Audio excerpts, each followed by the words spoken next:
I realized I wasn't alone in the room the moment I heard the second breath. It was supposed to be a quiet overnight shift.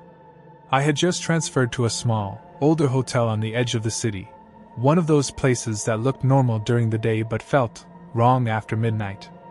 I was the only staff member on duty. Front desk, security, everything. Around 1:30 a.m., a guest came down to complain. He looked pale. Not angry, just unsettled. He told me someone was inside his room. At first, I assumed it was a simple mistake. Maybe housekeeping had accidentally entered, or another guest had been given the same key card. It happens more often than people think. I apologized and checked the system. The room was only assigned to him. No duplicates. No recent entries logged. Still, I grabbed the master key and offered to go check it out with him. We walked down the hallway together. The building was quiet, too quiet. The kind of silence where even your footsteps feel out of place. When we reached his room, the door was closed. He hesitated before opening it, like he was hoping I'd go first. So I did. The room looked normal at first glance. Lights off.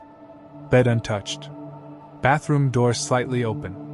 I stepped inside and turned on the lights. Nothing. No one in the main area. I checked the bathroom next. Empty. I turned back to him and said, "It's clear." But he didn't respond. He was staring at the bed. That's when I noticed it too. The sheets were slightly indented. Not like someone had sat down, but like someone had been lying there, recently. And then I heard it. A slow, steady inhale. Right behind me. I froze. For a second, I convinced myself it was just the guest breathing. But he was standing in the doorway. And the sound wasn't coming from him. It was coming from inside the room. I slowly turned around. Nothing. No movement. No visible person. But the air felt occupied. Heavy. Like someone was standing too close. I stepped back toward the door, my heart pounding. "Did you hear that?" the guest whispered. I nodded. We both stood there, not moving, just listening. Another breath. Closer this time. I didn't try to investigate further. I told him we were switching his room immediately. We left. Locked the door behind us. Back at the front desk, I checked the electronic key logs again. That's when I saw it. The room had been accessed 14 times in the last hour. Not by the guest. By a master key. But I was the only one with a master key that night. And I hadn't left the desk until he came down. I checked the cameras. The hallway outside his room was empty the entire time. No one entered.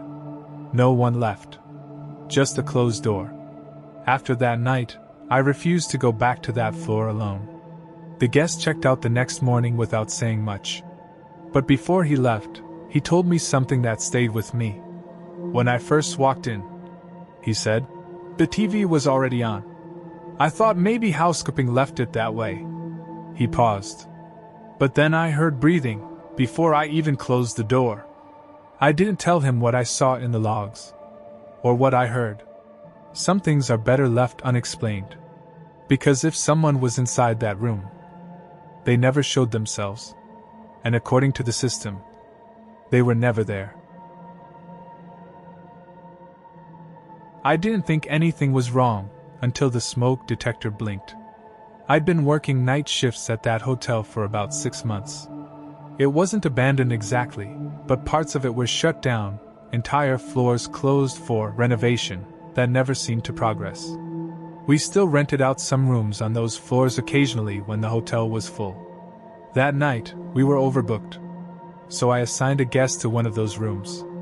Room 417. Around 2 a.m., she came down to the front desk. Calm. Too calm. She didn't complain. Didn't raise her voice. She just said, I think there's a camera in my room. I remember almost smiling at first. Not because I didn't take it seriously, but because it sounded like paranoia. Still, protocol is protocol. I went up with her to check. The room looked fine.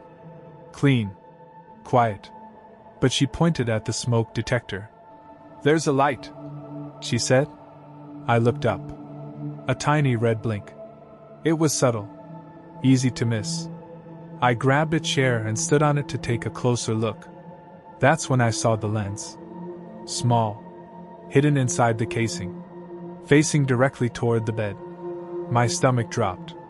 We immediately unplugged it and called management. Then the police. What followed was chaos. They searched the room, then the surrounding rooms. And then, they found more. Behind mirrors. Inside air vents.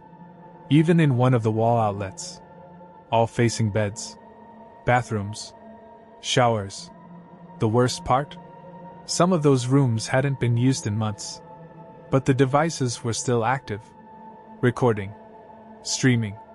We later found out the system was connected to a remote server. Someone had been watching.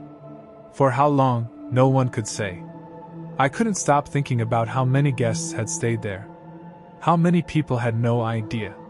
The hotel shut down that entire floor after that. Quietly. No announcements. No headlines tied directly to us. But internally, we all knew. Something had been happening there for a long time. And no one noticed. Or maybe, no one wanted to. I quit a week later. But even now, whenever I stay in a hotel, I check everything. Smoke detectors. Mirrors. Outlets. Because the scariest part isn't the camera. It's the thought that someone might still be watching. And you never know. The room was locked from the inside. But the guest was gone. I remember the exact date because it was the first time something like that had ever happened during my shift. It started with a call from housekeeping early in the morning. They said a guest hadn't checked out. That wasn't unusual. But when they knocked, there was no response. And the door wouldn't open. It was deadbolt from the inside. So they called me. I went up with a master key. Unlocked the door. But it only opened an inch before hitting the latch. Still engaged. Which meant someone had to be inside. Or at least, had been. We knocked again. No answer. So I used the emergency tool to release the latch and push the door open. The room was empty. Completely empty. Bed unmade. Personal belongings still there. Phone charger plugged in. But no guest. No sign of forced entry. No open windows. Nothing. It didn't make sense. We checked the cameras. No one had left the room. No one had entered either. The hallway footage showed the guest going in the night before. And never coming out. Police got involved. They searched everything. The room. The building. Even the surrounding area. Nothing. No trace. No explanation. What made it worse was what housekeeping found later. Under the bed. A handwritten note. Just one line. "I know you're watching." No one could confirm it was written by the guest. But it was found in his room. And it wasn't there before. At least, that's what housekeeping insisted. The case went cold. No updates. No resolution. The hotel eventually stopped talking about it altogether. But I never forgot. Because I was there. I saw that room. I saw the footage. And I know what it showed. A man walked in. Closed the door. Locked it from the inside. And then, he disappeared. No noise. No struggle. No exit. Just gone. To this day, I still think about that note. "I know you're watching." Because if he knew someone was watching him, then maybe he wasn't alone in that room either.